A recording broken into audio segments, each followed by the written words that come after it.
Welcome back to 5-Minute Drum Lessons, where we get it done in 5 minutes or less. On today's agenda, a response to an inquiry about the paradiddle.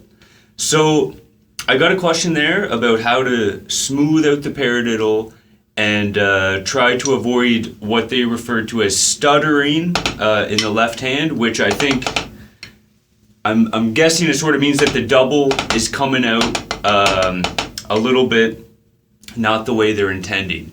And just real quick shout out, I just want to say thank you for the question. Really appreciate always getting questions. It gives me things to think about and makes me kind of reflect a little bit more about the information I'm providing to you. So if you do have questions, please let me know, because it's fun for me too, and it's good to know that I'm trying to address some things that you care about.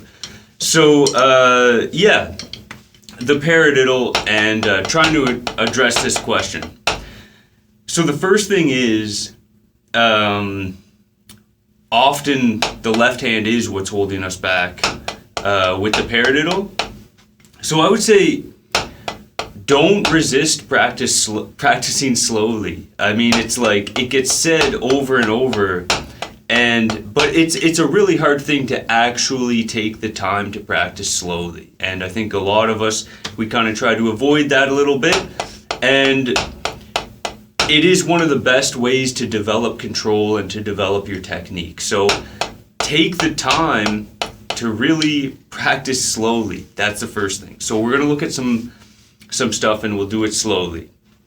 The first thing I'd say, if you want to get control over your paradiddle, is think about it from starting down low like this, both six just above the pad, and then you play your accent, and then the other notes are going to happen nice and low, all even height, just above the pad or the drum, and we're kind of thinking like ghost notes. Those are basically ghost notes. They should be really low to the pad and not very loud, because when you go to play this, they will be pretty loud anyway when you're playing it faster, and you have to have the contrast between the accent and the unaccented notes for it to really groove and sound like a paradiddle and have your accents pop a little bit.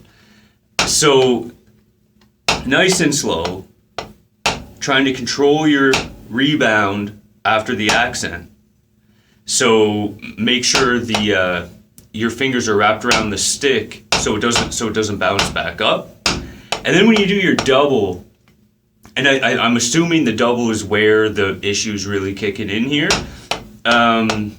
When you do the double, just remember that it is supposed to be controlled. You're supposed to be playing those two notes. You don't play them from the wrist. You do use the rebound off the first note, but you're controlling. You're letting it bounce, and then the second note you're bringing the fingers in to control that rebound. So don't just do this where you're, I mean, at like super fast speeds, some people will just do it like that, where you're just letting it bounce. It's almost like a buzz roll, but you're stopping it right after one note. But really try to, play the two notes. It's a controlled. It's a rebound, but it's a controlled rebound. So think about doing it as a controlled rebound. And if you're playing super slowly, the way I am now, you're just going to have to play both of the notes. But when you go a little faster, you let it bounce. And just try to make sure you're playing the two notes. The other thing is,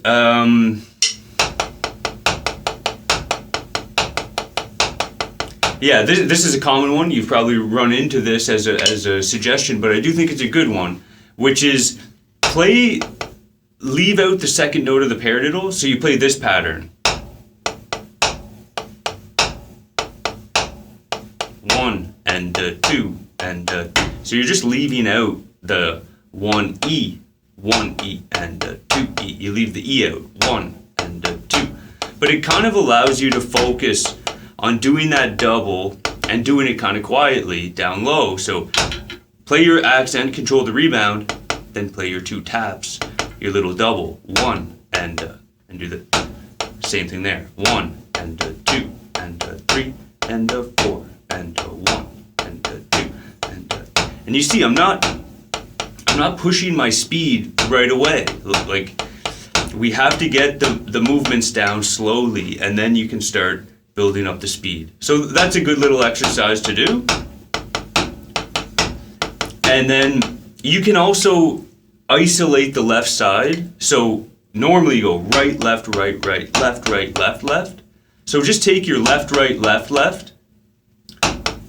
And I guess we'll add an accent on the right just to kind of make it a little rhythm. Okay. So you take this part of your paradiddle and just repeat it over and over. And paying attention to the double to make sure the double's equally spaced.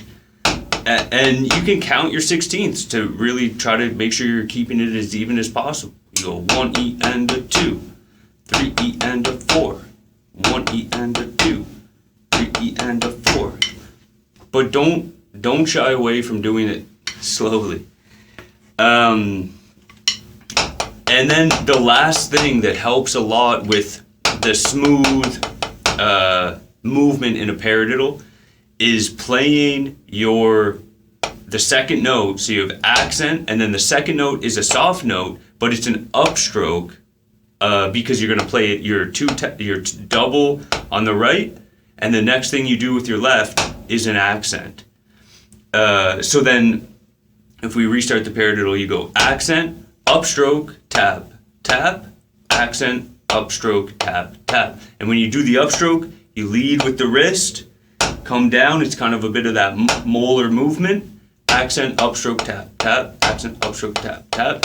And that can give you a nice flow to your paradiddle. So if you're not familiar with the different types of strokes, just make sure you get familiar with them. So you want to do, I'll just talk about the upstroke for now. So upstroke is basically your low, you're playing a soft note, but the next note you're going to play on that hand is a loud one or an accent. So you're going, and you can see I'm leading with the wrist. I'm not just going tap, I'm not doing that. I'm making a kind of flowing, whipping motion like you do in the molar, and you do that on the second note.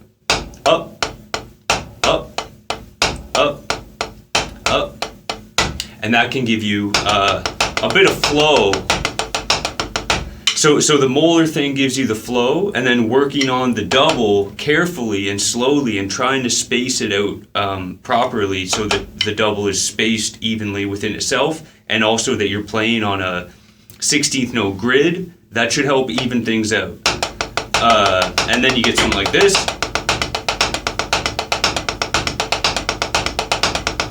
Oh, but yeah, you get something like that, and it feels really nice to play with that molar movement, and it should sound good. And the last thing I'll do, I'm just going to play a paradiddle. I'm just going to go slow to fast just to show you the paradiddle, and then you can decide for yourself if you want to listen to the things I'm saying or not. So, yeah.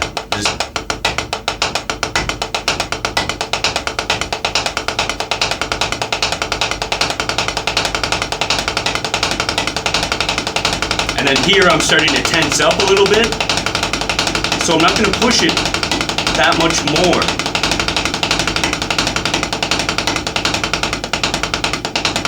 And then I'll slow it back down. And sure, you know. And then here, now, this is like practice speed, you know? This is where you improve. Speeds like this. When I was pushing there, that's not where you're going to improve. You're going to improve by practicing nice and slow like that. And yeah, you know, you can play faster. Many people can play way faster than that, but you want to keep it within the zone that's comfortable for you. And 90% of the time, when you're doing paradiddle stuff, it's not going to be at that high end anyway. It's sort of medium to medium fast stuff. and you'll be able to handle it. So it's worth it. Just stay relaxed. I hope some of these pointers are of use to you. And thank you for joining me. Any other questions, let me know. Hope you got something out of it. See you on the next one.